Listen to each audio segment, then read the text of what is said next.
We all have the same amount of hours in the day. We all have passion. We all have love for our families. We all have basic needs. We all want to do well. No one wakes up in the morning and says, gee, I feel like failing today. But yet we're not doing the things that it requires on a daily basis that you have to do over and over and over to make it successful. The difference of what I did, okay, was I was so young when I first started in business. I didn't know any better. So if something worked, I did it over and over and over and over again.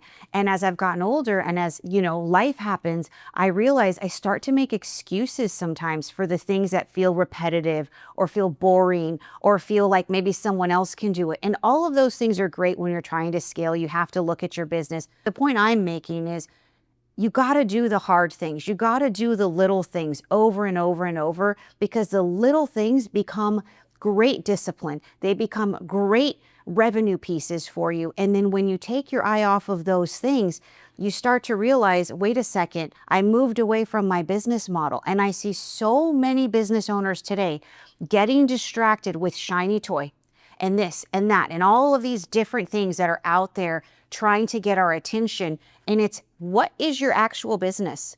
What brings you the revenue? Where is the money made? Listen, I'm a lender. I'm always going to be a lender. I'm a real estate person. I'm always going to be in real estate. Of course, I dabble into other things, but if I didn't hone in my trade, if I didn't go and become the absolute best I could as a lender, the absolute best I could in real estate, how was I going to lead anybody? How was I going to then build a company that someone would buy, let alone buy and sell and then resell? So there's a lot that goes into it.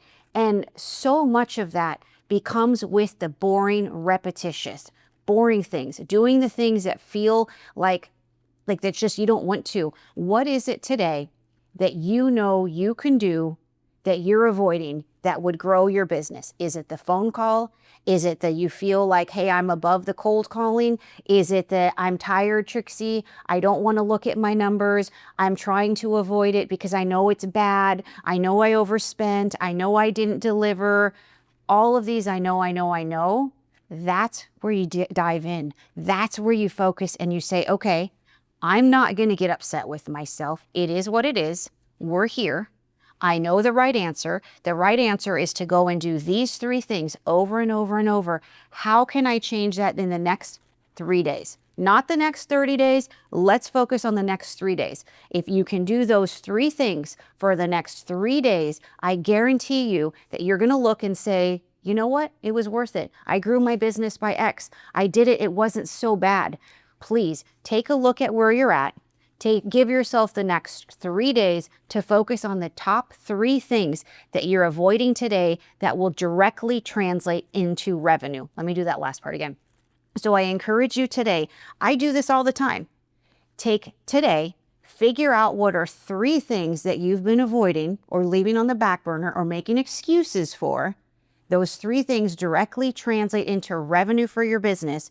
Do those 3 things for the next 3 days and then do an assessment and look at it and say, okay, did my business grow? Was it as big, as bad and awful as I thought? No. And of course your business grow. Do the things.